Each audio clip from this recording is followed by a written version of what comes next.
Hello বন্ধুরা, আজকে চলে আসলাম জাতীয় অর্থোপেডিক হাসপাতাল শেরেবাংলা নগর, ঢাকা। তো অর্থোপেডিক হাসপাতালে আমি কেন আসছি, আমাদের অফিসিয়ালের একজন গুরুতর আহত হয়েছে, যার কারণে ওনাকে এখানে নিয়ে আসছি। বিষয়টা হচ্ছে, যেহেতু হাড়গোড়ের সমস্যা, সেক্ষেত্রে এখানে আনতে হবে। হাড়ে হাড়ে আঘাত পাইছে, যার কারণে এখানে নিয়ে আসতে হবে। কারণ হাড়ের চিকিৎসার জন্য এখানেই সেরা। কারণ হচ্ছে, আপনি যদি হাড়গোড় ভাঙে, সেক্ষেত্রে আপনার যদি ভালো চিকিৎসা নিতে হয়, অবশ্যই আপনাকে জাতীয় অর্থোপেডিক হাসপাতাল মানে পঙ্গু হাসপাতালে আসতে হবে।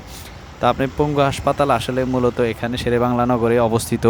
এটা সরকারি হাসপাতাল, এখানে পূর্ণাঙ্গ চিকিৎসা ফ্রি, এবং কি কিছু ওষুধ হয়তো বাইরে থেকে কিনতে হতে পারে, কিন্তু চিকিৎসাটা একদম ফ্রি। তো সেক্ষেত্রে আমি যেহেতু এখানে আসছি, ভাবলাম একটু ক্যামেরা বন্দি করে আপনাদের মাঝে শেয়ার করি। আর এই শেরেবাংলা নগরে আপনার অনেকগুলো সরকারি হাসপাতাল আছে, যেগুলো আসলে চিকিৎসার মান অনেক ভালো। বাংলাদেশের সেরা চিকিৎসা পেতে হলে আপনাকে এখানে আসতে হবে।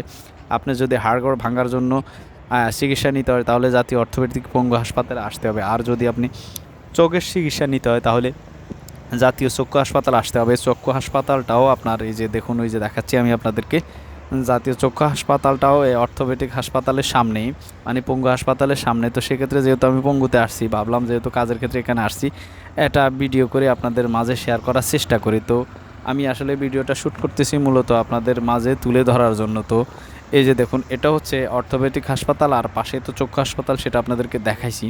তো এখানে আসছি, আমাদের যেহেতু অফিসের একজনের গুরুতর আহত হয়েছে, যার কারণে ওনার চিকিৎসার জন্য আসছি। তো আমি ভাবলাম যে বাইরে বা ভিতরে অংশগুলো কিছুটা আপনাদের মাঝে তুলে ধরার চেষ্টা করি। দেখুন, এই যে পাশে অনেকগুলো ছোট ছোট দোকান আছে, যেহেতু এখানে অনেক রুগী আসে, সেক্ষেত্রে তাদের বিভিন্ন জিনিস প্রয়োজন হয়। তো সেজন্য ছোট ছোট দোকান বসে গেছে রাস্তার মাঝে। যদিও এটা অন্যায়, কিন্তু তারপরেও কারো উপকার হয়, সেক্ষেত্রে হয়তো মানুষ কিছু বলে না। এই যে দেখুন, জাতীয় অর্থোপেডিকের জরুরি বিভাগ, আমার সাথে যে রুগীটা আসছে, তাকে ভিতরে নিয়ে নেওয়া হয়েছে, চিকিৎসা চলতেছে। তো ওই সময়ের ভিতরে আমি তখন এই ভিডিওটা সংরক্ষণ করতেছি। এই যে দেখুন, অর্থোপেডিকের পরিবেশটা আসলে খুবই সুন্দর। পঙ্গু হাসপাতালের পরিবেশটা খুবই সুন্দর, এবং কি খুব মনোরম পরিবেশ। মানুষ অনেক সময়, মানুষের ভুল ধারণা আছে যে সরকারি হাসপাতালগুলো নোংরা হয়, দুর্গন্ধ হয়, কিন্তু জাতীয় পঙ্গু হাসপাতালটা আমি দেখলাম একদম পরিষ্কার, খুব সুন্দর পরিবেশ, যেটা আসলে রোগীদের জন্য অনেক ভালো, এবং কি যারা আসে তাদেরও কোনো সমস্যা হয় না। কিন্তু অন্য যেমন ঢাকা মেডিকেলে অনেক রোগীর চাপ, যার কারণে ঢাকা মেডিকেলের পরিবেশটা এমন না। আর সেক্ষেত্রে এই পঙ্গু হাসপাতালটা আপনার এতটাই ভালো পরিবেশ, যেটা আসলে আপনি না আসলে বুঝবেন না, কারণ পুরোটা আমার দেখানো আপনাদেরকে সম্ভব হয়নি। তো আপনার যদি হাড়গোড় ভাঙে, আপনারা অযথা এদিক সেদিক ঘোরাফেরা না করে 24 ঘন্টার ভিতরে অবশ্যই চলে আসবেন জাতীয় পঙ্গু হাসপাতালে জরুরি বিভাগে। তাহলে আপনারা সুচিকিৎসা পাবেন। স্বল্প খরচে চিকিৎসা নিতে হলে এখানে আসতে হবে। আপনারা দেখা গেছে ভুল চিকিৎসা করেন, এদিক সেদিক নিয়ে যান, পরে মানুষের হাড়গোড়ে সমস্যা হয়ে যায়। এটা কিন্তু সারা জীবনের জন্য একটা দুঃখ নেমে আসে।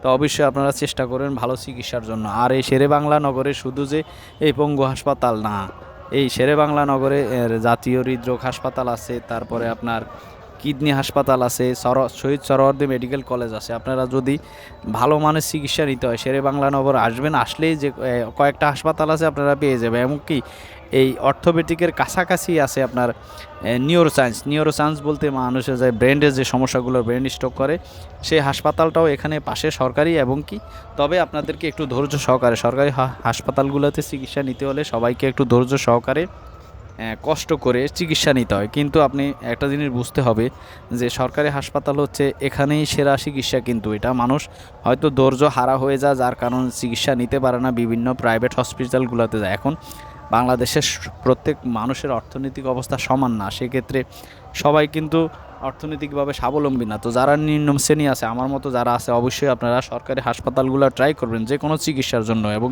কিডনি থেকে দূরে আপনার চক্ষু, সব এখানে অনেকগুলো হাসপাতাল আছে, আপনারা সবগুলো হাসপাতালেই চাইলে চিকিৎসা নিতে পারবেন। তো অবশ্যই একটু ধৈর্য সহকারে আপনারা যদি চিকিৎসা নেন, তাহলে অবশ্যই ভালো চিকিৎসা পাবেন।